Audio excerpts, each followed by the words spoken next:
ulizokuja nazo naona una uhakika nazo. Ngoja nikwambie ukweli. Lakini Sara si ametoka mbele yangu. Mbona Sara atakuwa mvivu lakini siku hizi? No. I'm not talking anything unless I talk to my lawyer. Kwa nini yule jamaa mmefanya vile? Hata kama mtu umpendi, lakini heshimu ile ofisi yake. Lakini kitu gani?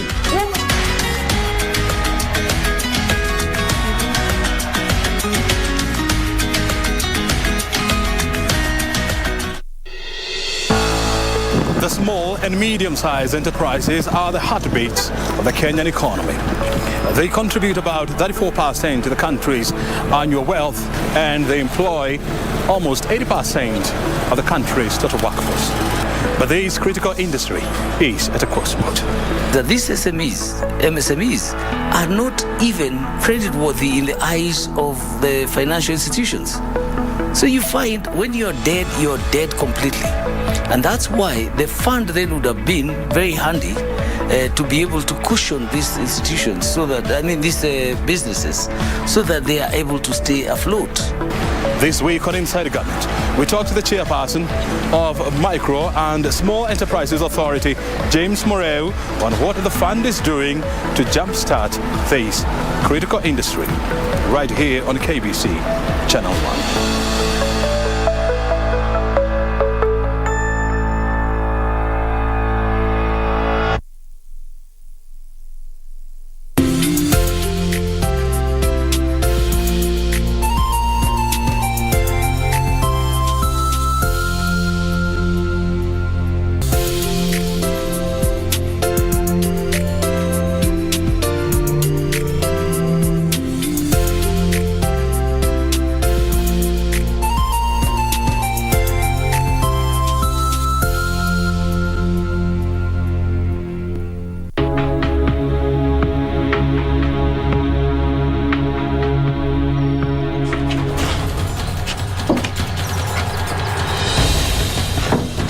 You said we need that document. You said so yourself. What's wrong with you? I can't find it. I can't find the inhaler. Philip, what are we going to do? He's going to die now. Hans, come on, help! You can never be too careful. I don't know what to do. Tell me what to do. Do something! What something? I don't know anything. Do something. Can you do something? If anything happens to my son, even a bruise, I will never forgive you. I will never forgive you. But you went.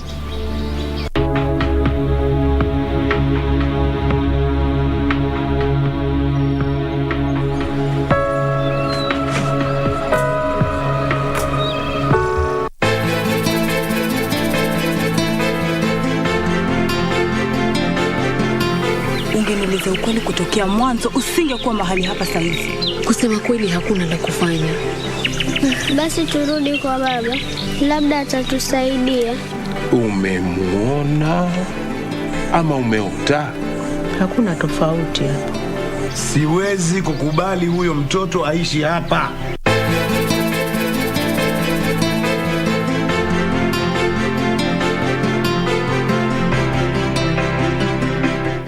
Beacon Furnitures Limited. We're local manufacturers of quality office furniture, dealers in quality office equipment like fireproof safes and cabinets. Our automated state-of-the-art factories at Henna House along Enterprise Road in Nairobi's industrial area. Our showroom is at Uniafric House, Koinange Lane off Koinange Street. We are passionate believers in locally manufactured goods. When you and I buy locally made furniture, we impact on the livelihoods of our brothers and sisters. For orders, visit our showroom at Uniafric House, Koinange Lane off Koinange Street. Beacon Furnitures Limited. Jenga Kenya, tupate ajira. Tusirudi nyuma kwa mipaka na nchi kufungwa. Tusirudi kwa biashara na shule kufungwa. Kwa kutoweza kukutana. Kwa kutengana na tuwapendao. Tusirudi nyuma. Na kuhitaji unikinge, pata chanjo. Ili tuendelee na maisha vizuri. Na kuhitaji unikinge, pata chanjo. Na kuhitaji unikinge, pata chanjo. Na kuhitaji unikinge. Pata chanjo. Na kuhitaji unikinge. Pata chanjo. Ili tuendeleze maisha bora kwa ajili ya wapendao, nchi yetu na usoni wetu. Kwa ajili yetu sisi sote. Pata chanjo. Kaa chonjo. Kuhakikisha nchi yetu na uchumi wetu umestawi katika uwazi. Tusirudi nyuma.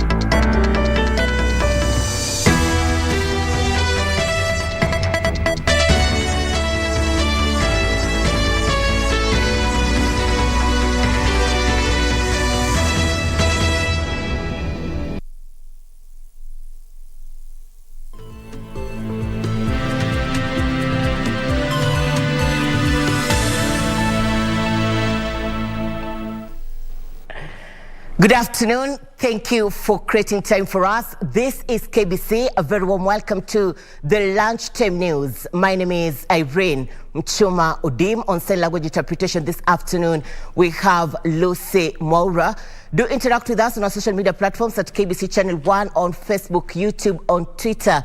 On this important day, the 27th of January 2022, a day that politics continue to take center stage across the country. In Murang'a, we have Area Governor Mwangi wa Iria, who is also a presidential hopeful, launching Wachuuzi Sacco, and he is with my colleague Ruth Wamboi, who will be joining us live shortly. The Deputy President William Ruto is in Kikuyu and is with Kevin Washira and Eden Ibrahim. My colleague too is with the Council of Governors at Delta House. But first, we kick off from here in the county of Nairobi. ODM leader Raila Odinga's foot soldiers are on overdrive as they plot how best to utilize the ongoing mass voter registration drive to increase his vote basket in Coast Region. Led by Azimio Young Turks Alliance National Chairman Jaoko Oburu Odinga, the political youth brigade said they are optimistic that they will enlist more voters in the 3-week exercise. Raila Odinga's Young Turks have now embarked on a door-to-door mobilization campaign to woo supporters to register as voters.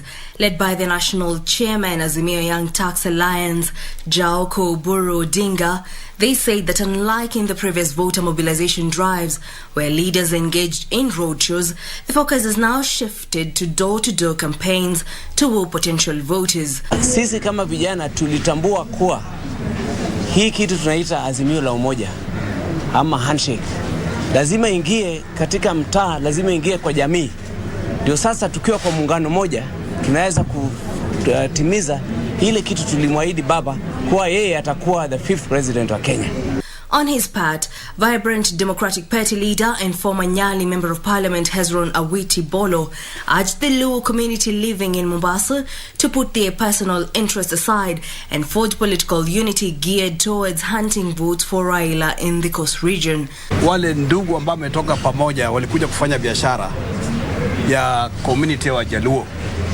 Lazima tutoe mfano bora ya unity.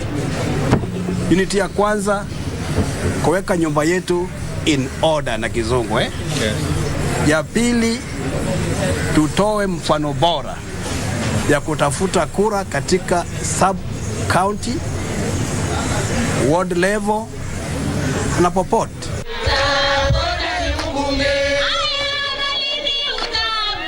Meanwhile, a section of political leaders in Malindi constituency has pledged to conduct door-to-door sensitization campaigns with a view to encouraging residents to turn out and register as voters.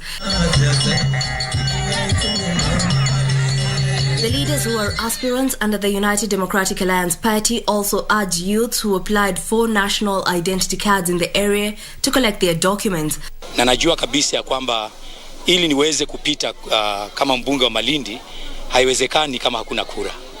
Kwa hivyo wakati huu ama mwezi huu ni mwezi ambapo tangu tarehe 17 watu wanasajiliwa kama wapiga kura, mimi ombi langu kwa wananchi wa Malindi ni kwamba tujitokeze kwa wingi, hata mmoja asibaki katika nyumbani kwake, kila mmoja hakikisha kwamba ana kadi ya kura.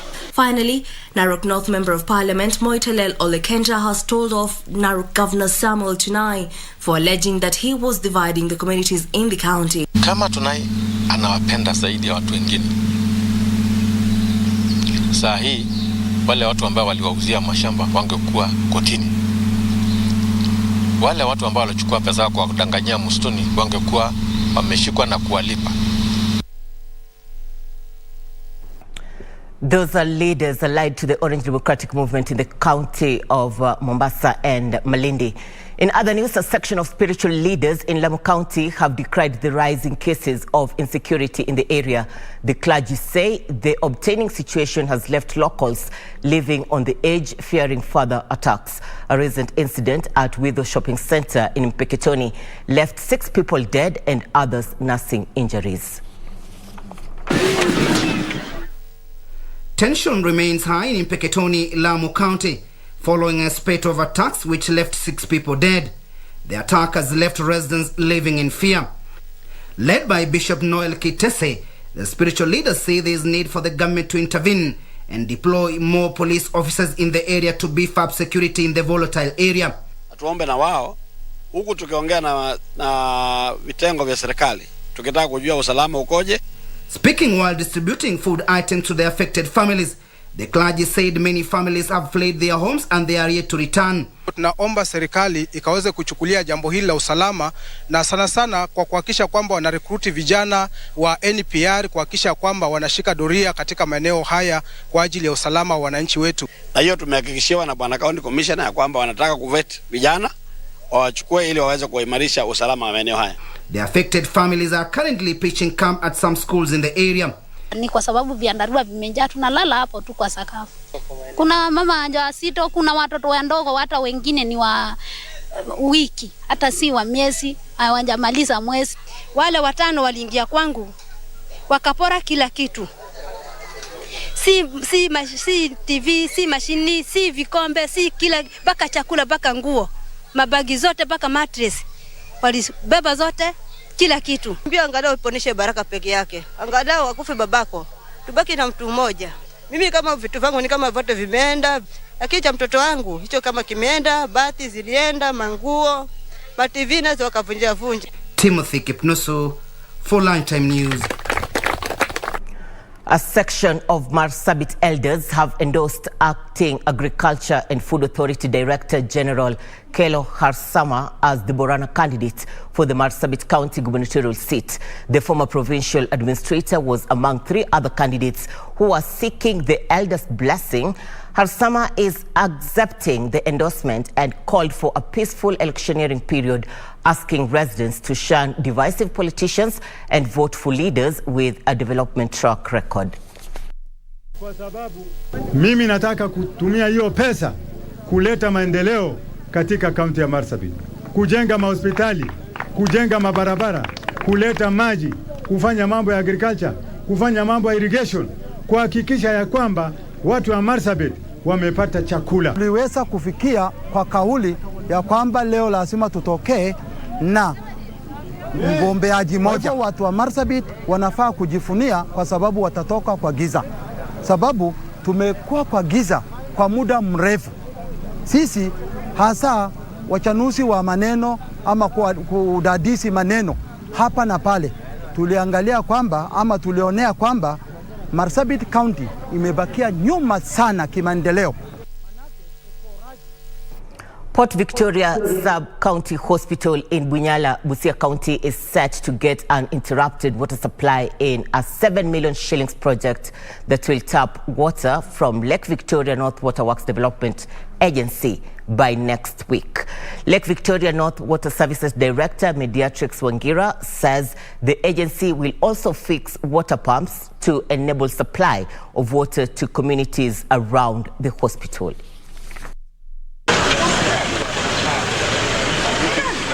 The installation of a 50,000 litres elevated water tank at the Port Victoria Sub-County Hospital is expected to end water scarcity in the larger Bunyala area of Busia County. Span of 1 week, mambo ikanyooka, mambo ikaanza kufunguka. Unaweza ona, in a span of 1 week, hiyo ni rekodi mzuri sana. Lake Victoria North Water Services Director Mediatrix Wangira says installation of an elevated water tank will also boost water supply to communities neighboring the hospital. Tumekuwa pale kwa treatment works na Lake Victoria inaleta Port Victoria Hospital hiyo pump. Pump itajengwa kwanza ndio tuweze kujenga the storage pump. Water scarcity has been endemic in Bunyala, affecting both domestic and industrial consumers.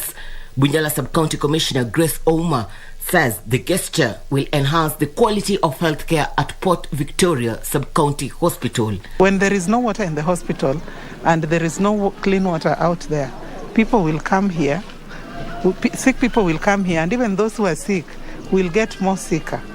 And we are in an era of COVID where we need water like never before. There's a problem with the daily water. And a section of bodaboda operators in Chepareria, West Pokot County has threatened to move to court and seek legal redress over unpaid services by United Democratic Alliance Party. The bodaboda riders staged a peaceful demo accusing the party's grassroots leaders of mischief. The protesters marched on the street carrying twigs and placards demanding they be paid their dues. They accused some UDA operatives of failing to hand them some 1 million shillings promised to them by the party leaders. Hatutaki kutumiwa na wanasiasa wengine na wakule pesa yetu. Kama hao aspirants walikula pesa, unachua ulipea nani? Pikia yeye alete pesa yetu. They threatened to move to court and seek legal redress over the matter unless those concerned intervene. Chepareria Bodaboda Deputy Chairperson Dennis Ripis urged riders not to be used by politicians for selfish end. Tunasema leo mwenyeji akuje, mgeni akuje, mwenyeji apone. Ndio. Watoto jioni walilala njaa na vuva. Na unajua sisi tunalipa loan.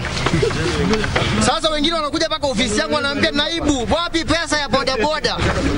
Sisi hatuna shida na wewe.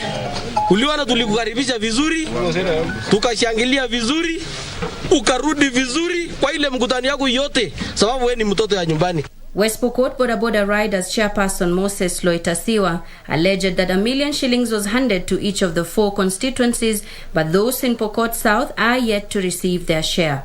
In a quick rejoinder, West Pokot UDA youth leader Rajab Chombos rubbished the claims, saying the group is being used by other politicians for their political mileage. Thousands of Kiambu residents are set to benefit from the launch of 2 small claims courts in Thika. The development is expected to bring to an end a backlog of cases that have been pending in court for years now. While launching the courts, the registrar in charge of small claims court, Stella Kanyiri, announced that they will only be resolving civil and commercial disputes with relatively small claims of up to 1 million shillings. Registrar Stella Kanyiri says the cases in the subordinate court will be heard in the period of less than 2 months by an adjudicator appointed by the Judicial Service Commission. The people of Kiambu County now have a court where they can come and file their claims, which are within the court's jurisdiction and which can be heard in a simple, effective, and a very inexpensive manner, but more so that will be heard within 60 days. Among the cases to be heard at the small courts are contracts for sale and supply of goods and services, contracts relating to money held and received, and compensation for personal injuries, and set-off and counterclaim under any contract. Court has very narrow jurisdiction and can only handle specific cases. So these are cases relating to contract for sale and supply of goods, issues of recovery of personal debt, claims of liability, and also counterclaims. Kanyiri stated that Kenyans with various disputes and who cannot afford the services of a lawyer will be required to fill prescribed forms with specific information to the claimant's claim. She made the announcement as Stella Atambo, the Thika Court's chief magistrate, regretted the delay in cases with some pending in court for as long as 3 years. Parents and residents of Athiru Rujine, Igembe South in Meru County have held demonstrations over the alleged grabbing of a school land by private developers. The parents say the 34-acre parcel of land belongs to the school at Morera and has been illegally turned into farmland, leaving the school to operate on only 1 acre and quarter piece of land. The angry parents at Morera Primary School in Meru protesting the grabbing of this piece of land by a private developer pulled down structures put up on the land and set them ablaze. The parents also cut down maize plantations among other crops planted in the parcel of land. They are now calling on the county government to intervene on the matter and see to it that the land is given back to the school. Wamepewa honyo na wazazi wa shule hii, lakini wameshindwa kutimiza amri ya wazazi. Lakini siku ya leo wazazi wametimiza amri yao.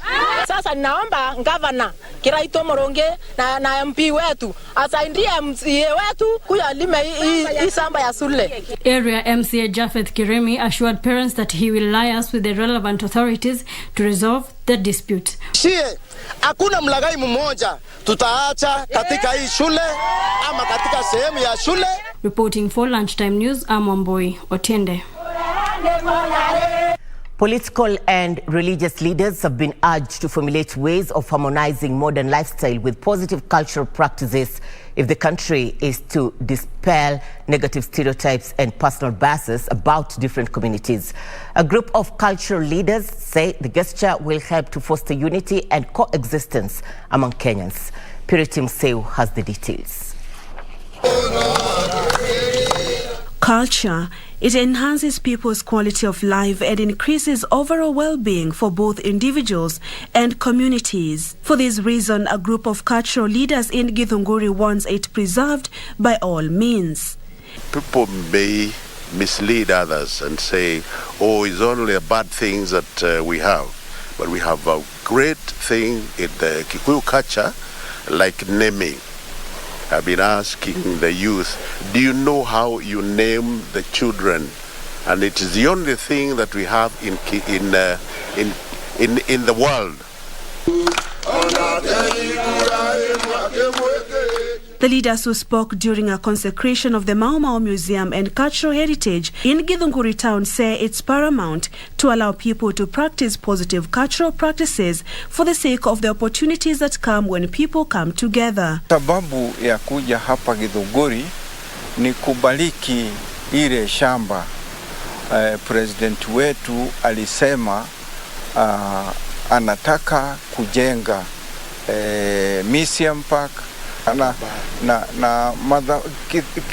kidhabahu cha Mukikuyu. We are divided, and this is why we are praying we can come together so that we can go on, because whatever we are doing separately cannot succeed. They urged religious leaders to embrace some of the important social and economic cultural values. Purity Museo, Lunchtime News.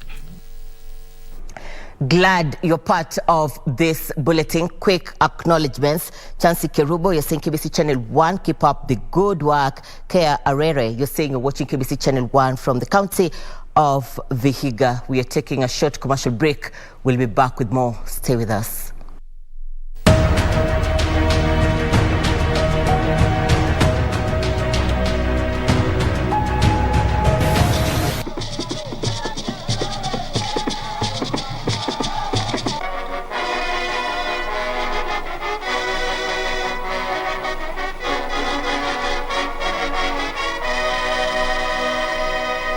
Today, we shall witness the official opening of this magnificent building. It will be not only the tallest building in Nairobi, but also the most beautifully designed. It is now my great pleasure to declare the Kenyatta Conference Center to be officially open.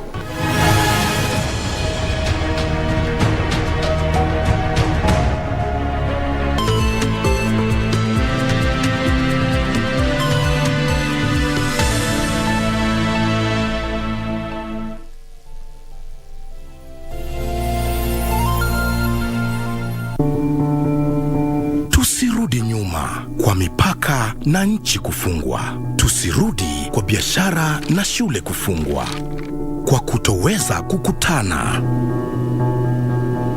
Kwa kutengana na tuwapendao. Tusirudi nyuma. Na kuhitaji unikinge, pata chanjo. Ili tuendelee na maisha vizuri. Na kuhitaji unikinge, pata chanjo. Na kuhitaji unikinge, pata chanjo. Na kuhitaji unikinge, pata chanjo. Na kuhitaji unikinge, pata chanjo. Ili tuendeleze maisha bora kwa ajili ya wapendao, nchi yetu na usoni wetu. Kwa ajili yetu sisi sote. Pata chanjo. Kaa chonjo. Kuhakikisha nchi yetu na uchumi wetu umestawi katika uwazi. Tusirudi nyuma.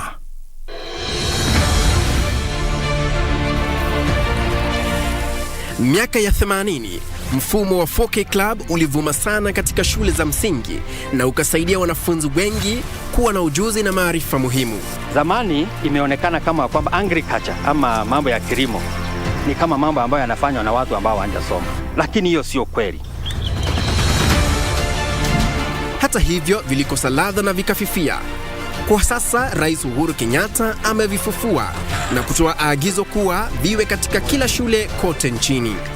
Tazama KBC Channel 1 Ijumaa hii saa 2:30 ujionee jinsi wanafunzi wa shule tofauti nchini wanavyotekeleza baadhi ya miradi ya 4K Club na ile ya Young Farmers Club.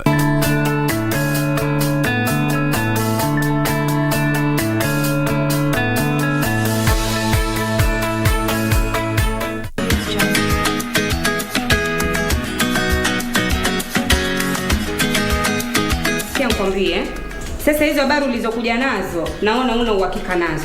Ngoja nikwambie ukweli. Lakini Sara si imetoka mbele yangu. Mbona Sara atakuwa mvivu lakini siku hizi? No. I'm not talking anything unless I talk to my lawyer. Kwa nini yule jamaa mmefanya vile?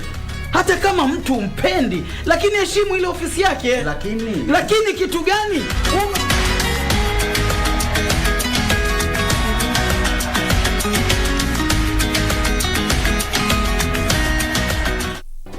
Do you have a news story to share with KBC? Get in touch swiftly on email news@kbc.co.ke or call 0723-892-654 or 0734-780-124.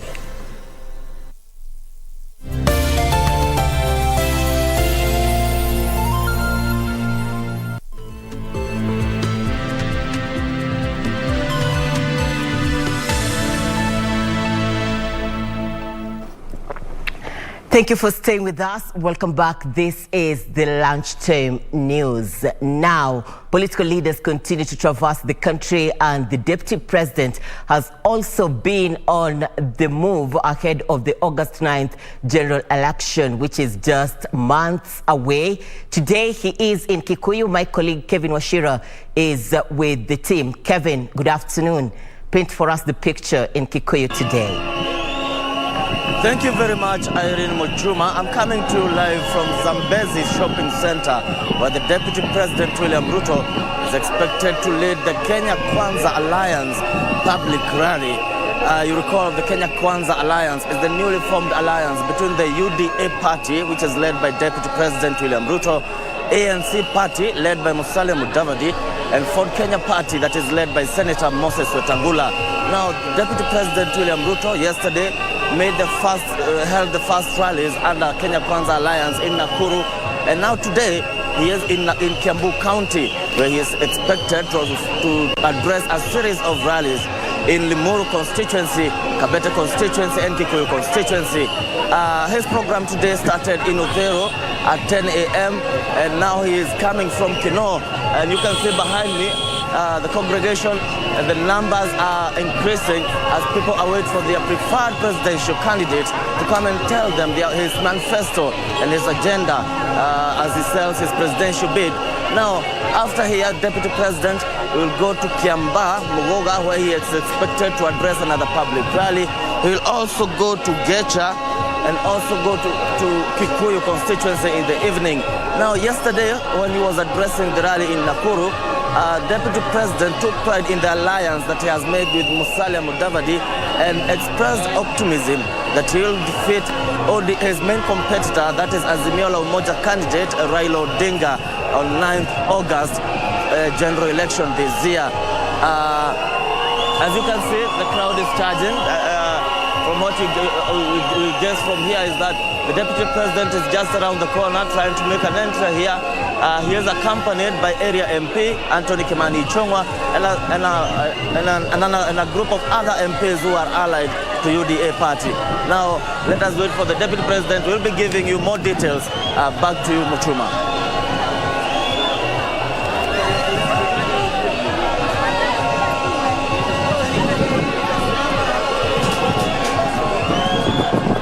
Good to have you, Kevin Washira. Looking forward to a well-packaged news item in our subsequent bulletins. Now, in other news, in our weekly feature, Cinemas and Theatre, this week, our reporter Jacqueline Masharia reviews the film Lim. Take a look.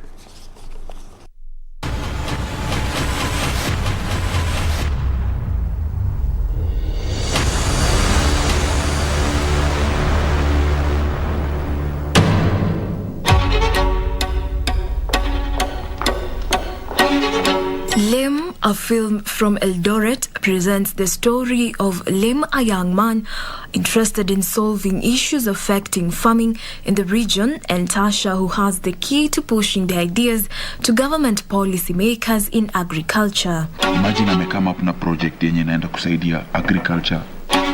Lakini shetani ni nani buda? Through ill fate and Lim's attraction to Tasha, the two mess up opportunities for these. From strangers to adversaries, Lim and Tasha have to find a way of working together if they are to succeed in pushing through with their ideas.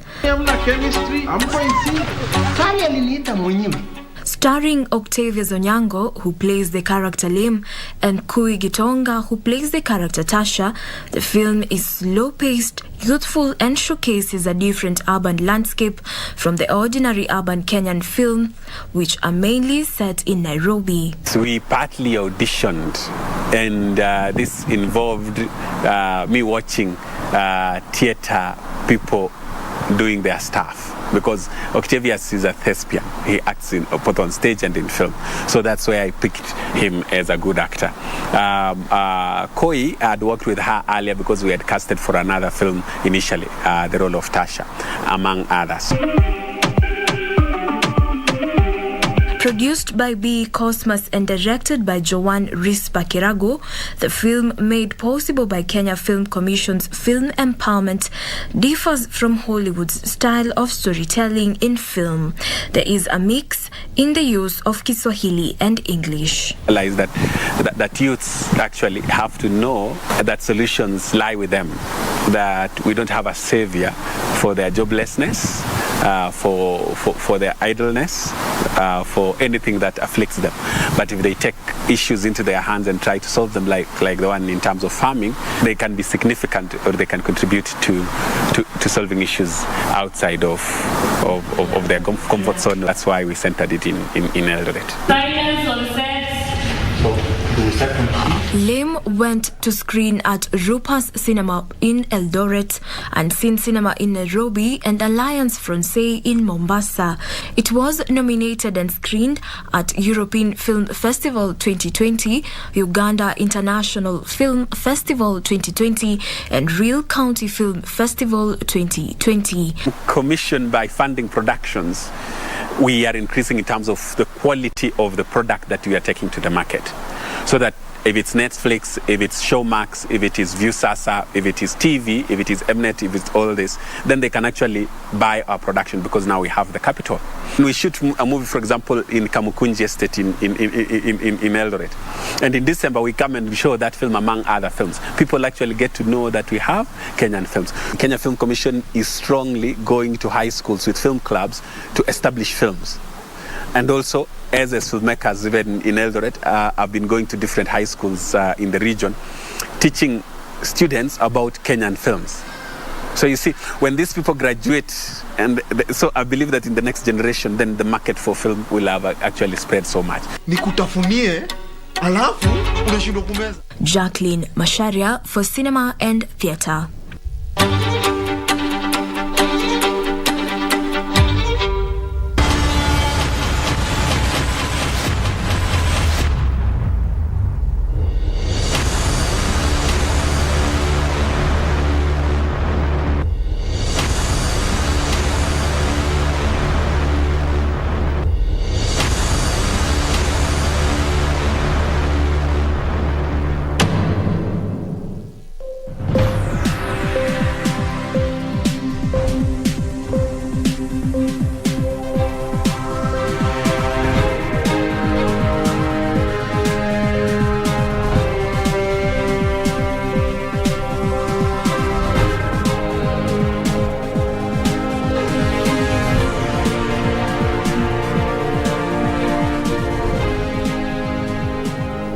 Time for Channel 1 Business News. And Uganda wants to curb its borrowing and boost exports in sectors such as meat and dairy as the country lifts restrictions triggered by the coronavirus pandemic. President Yoweri Museveni says he wants to expand the country's meat, leather and dairy trade and add value to other agricultural exports such as coffee, which has long been one of Uganda's main foreign exchange earners. Here now are the details of this and other stories making headlines in Africa. Autocue inaenda mbio. Uganda produced nearly 700 million liters of milk and there are just two major dairy companies. Now, thanks to improved feed, training and investment in 14 private dairy companies, Uganda produced 2.81 billion liters last year. Of this, Uganda consumes about 800 million liters and is looking for markets for the excess. Uganda has recently begun exporting meat to Democratic Republic of Congo, and China, and wants to partner with the European Union, Britain or other potential importers to ensure import quality standards could be met. Museveni reiterated that he would like rich creditors to cancel debts from African nations recovering from the economic fallout of the pandemic. Meanwhile, Nigeria's headline inflation rose to 15.63% in December 2021 from 15.4% recorded in November 2021. The National Bureau of Statistics has announced, marking its first increase after 8 consecutive months of decline.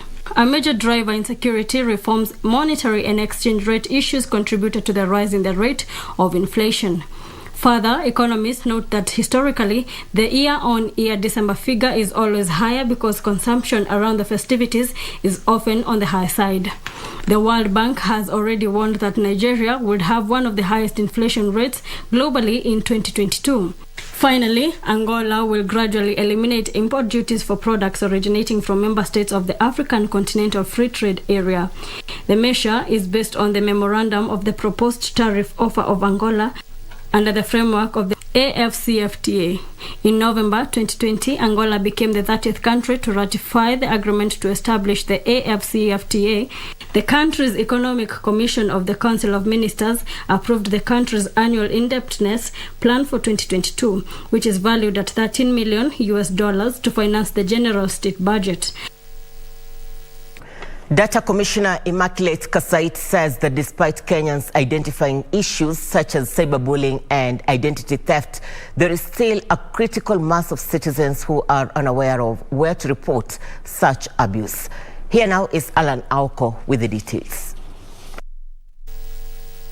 In a 2021 poll conducted by Amnesty International Kenya on the state of awareness on data protection, 67% of people said they were unaware of the Data Protection Act, and that 82% of respondents were unaware of the establishment of the Office of the Data Commissioner. This may be due to a lack of capacity in information dissemination, including making laws easier for common citizens to read and disseminate. Any legal historian will know that really the power of legislation is really in the first 2 or 3 years, and that, you know, if you don't see a societal shift to match that law, then it really just falls back into public amnesia, and it really doesn't make a difference in terms of where things have reached. Data Commissioner Director General Immaculate Kasait says those online should look into ways of ensuring their systems and processes are in place and secure to ensure data protection. She says the Office of the Data Commissioner is working to build the capacity of data protection officers who will help enforce compliance. What are you doing as a data controller to make sure that your systems, your processes are in place in as far as data protection is concerned? How do you collect your information? How is your information processed? How is the information stored? How is your information then also released? There has been an increase in the number of Kenyans online due to affordability of data and internet-enabled devices.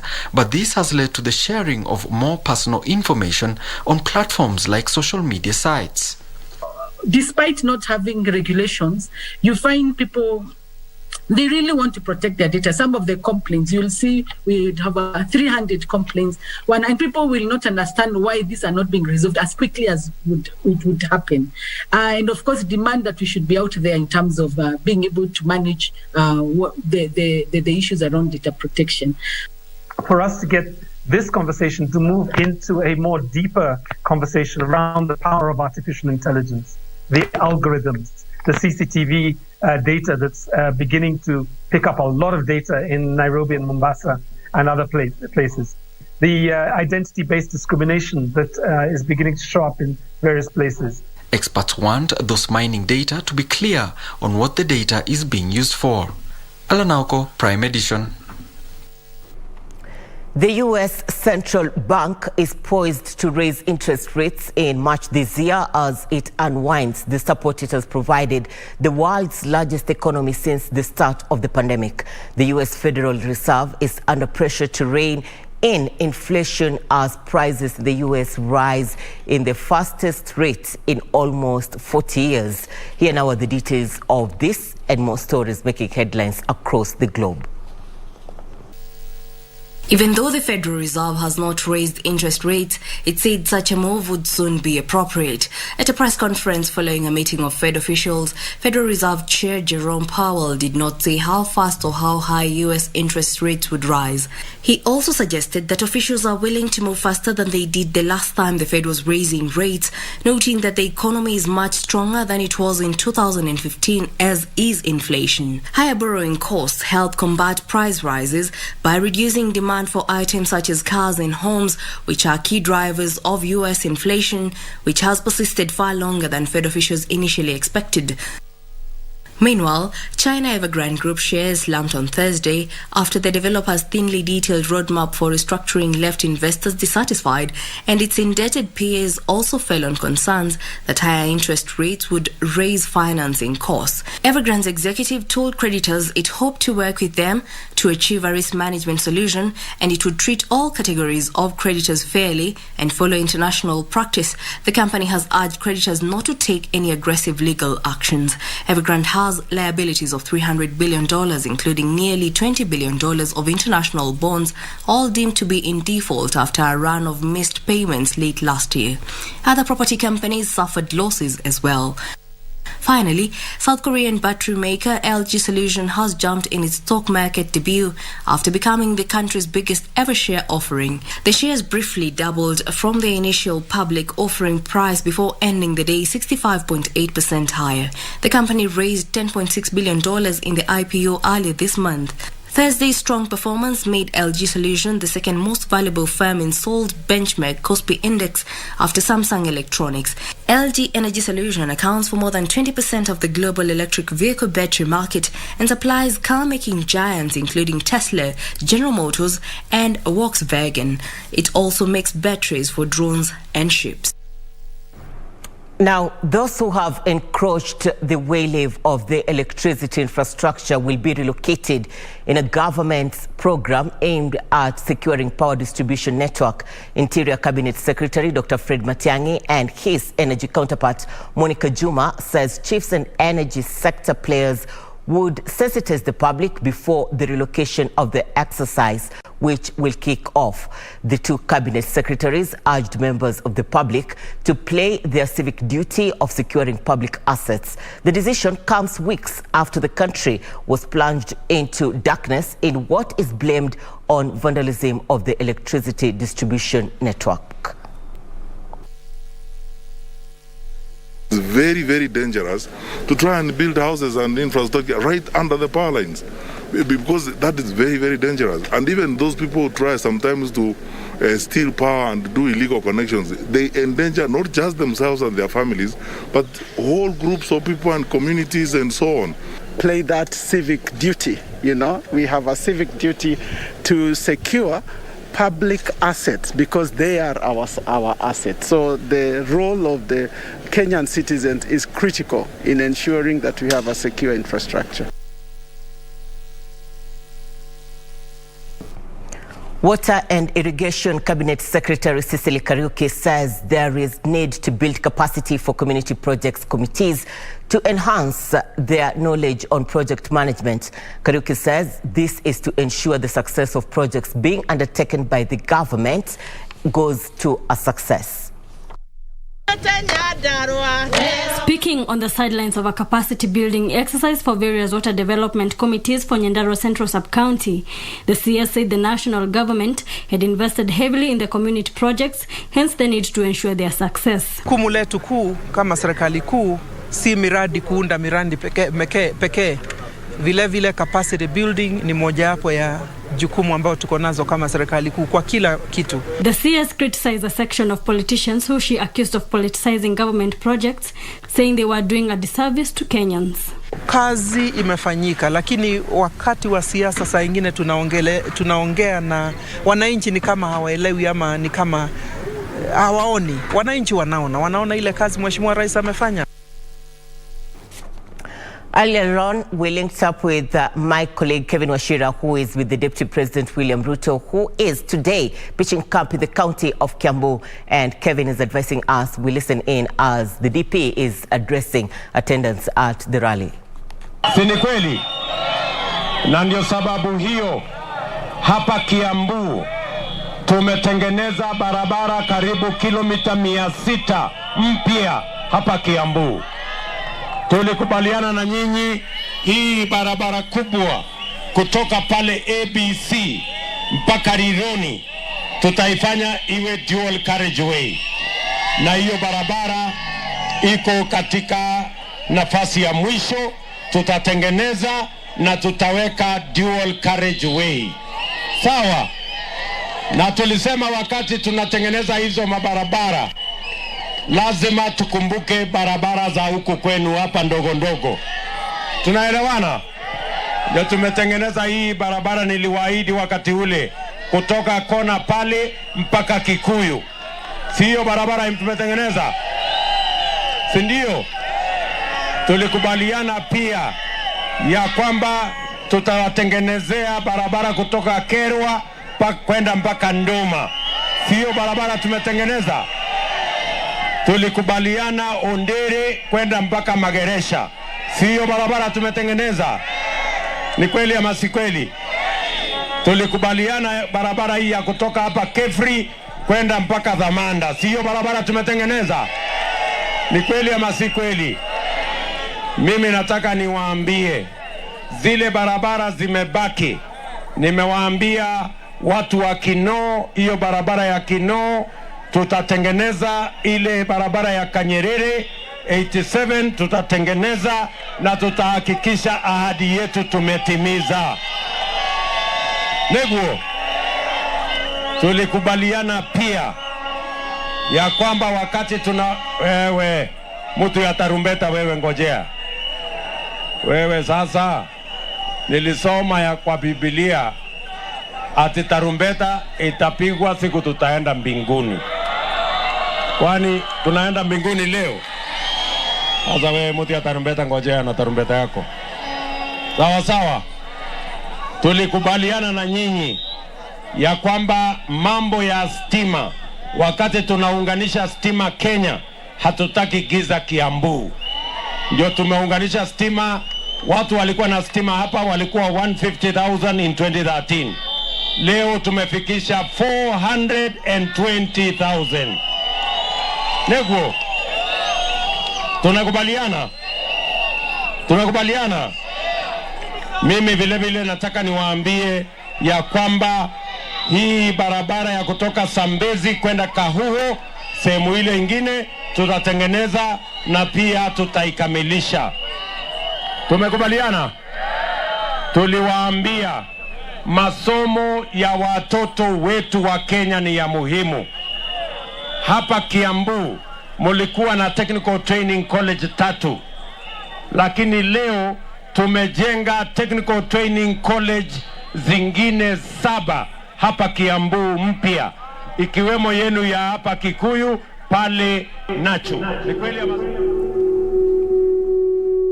Deputy President William Ruto in the county of Kiambu, where he is today touring various constituencies, and he will wind up his tour in Kikuyu constituency.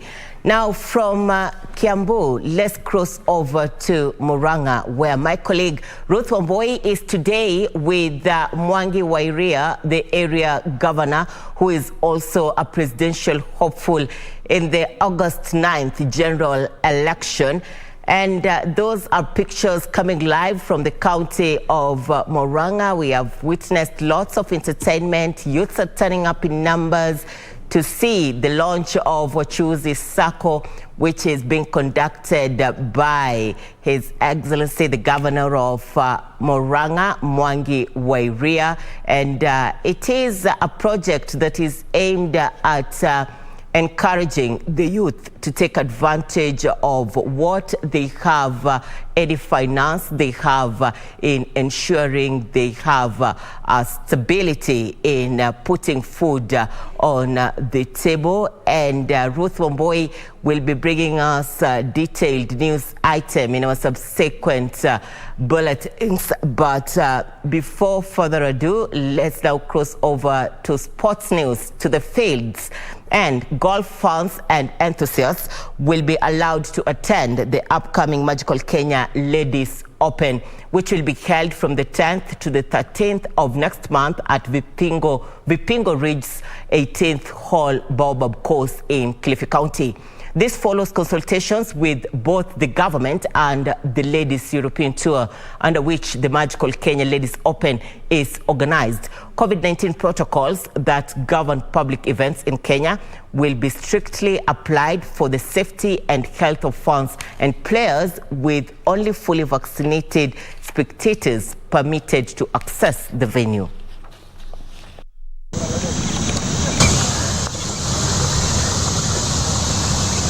Allez, c'est bien ça ma maison.